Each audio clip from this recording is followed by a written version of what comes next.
কি অদ্ভুত তাই না? মেয়েরা বিয়ের পর বাবার বাড়িতে ঈদ করতে পারে না। আগে যদি জানতাম আরও খানিক ফুর্তি করে নিতাম। কি করা যাবে, এটাই বাস্তব। আর অনেক ঝামেলার জন্য মেয়েরা বাবার বাড়িতে যাইতে পারে না, যেতে হয় ঈদের পরের দিন।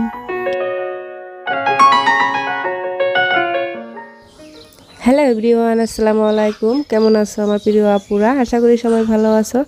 আজকে আবারও নতুন একটা ব্লগ ভিডিও নিয়ে তোমাদের মাঝে চলে আসলাম। আশা করছি ভালো লাগবে। তো পুরো ভিডিওটা একটা লাইক দিয়ে দেখার অনুরোধ রইল সবাইকে। কোথায় আইছি বলো তো? আসলে আমার বাবার বাড়িতে চলে আসছি। কালকে শুক্রবার সন্ধ্যাবেলা আমরা আসছি আর কি। সবাই বাড়িতে চলে গেছে, আমার মেয়ে আর কি থাকছিল না, বলছিল সবাই তার নানির বাড়িতে গেছে, আমিও যাব। তো কান্নাকাটি শুরু করে দিয়েছিল, আমরাও চলে আসলাম। তো রাত্রে আসছি, তখন আর কোনো ভিডিও করা হয়নি। এখন সকালবেলা তো খেয়ে দিয়ে আবারও তাড়াতাড়ি করে বাড়িতে চলে যাব, কারণ মাংস টাংসগুলো ধুয়ে আসছি, সেগুলো আর কি ভাজতে হবে। আমার তো ফ্রিজ নাই, আমি তো আর ফ্রিজে ধুতে পারিনি। সো শর্টকাট খালি আসা আর যাওয়া, এটাই আর কি। আর এখন আছি চাপড় বাজারে, চলে আসছি অলরেডি খেয়ে দিয়ে। আর কোনো ভিডিও করা হয়নি। ভিডিও আর কি করব, সকালে উঠে তাড়াতাড়ি করে মা রান্না করে দিয়েছে, খেয়ে দিয়ে আসছি যে, সেজন্য আর কি ভিডিও করব। অল্প একটু টাইমের জন্য গিয়েছি। তো মেয়ে চকলেট কিনলো, আর চাপড় একটু কাজ ছিল, কিন্তু দোকানপাট কিছু খুলে নাই, অল্প একটু একটু খুলছে, বাকিগুলো খুলে নাই। তো আমরা যেখানে কাজটা করব সেই দোকানটা খুলে নাই আর কি।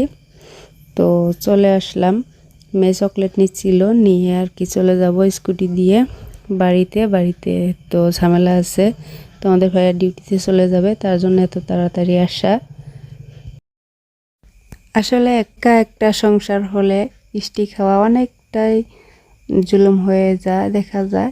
যাদেরকে একা একা একটা সংসার চালাতে হয়, সেই সংসার থেকে কোথাও গিয়ে যে 2-1টা রাত থেকে আসবা, দেখবা অনেক আর কি ঝামেলা হয়ে যায়। যাদের কিছু নাই তাদের কথাটা বেলেগ, আর যাদের আছে সব কিছু দেখভাল করতে হয়, তাদের সেই সমস্যা হয়ে যায় আর কি। তো সেরকম আমারও হয়েছে, কোথাও গিয়ে একটা রাজ্যে থেকে আসবো, সেটাও পারতেছি না বর্তমান, কারণ আমার সব কিছু মিছিল হয়নি, অগোছালো হয়ে আছে। সব কিছু ঠিক করে তারপরে অবশ্য থাকার চেষ্টা করব বাবার বাড়িতে গিয়ে। বোনটাও এসেছে জামাই বাড়ি থেকে, ভাইটাও চাকরি থেকে চলে আসছে। ওরা আর কি সেই করে বলছিল যে বউ আজকে রাতটা থেকে যাও।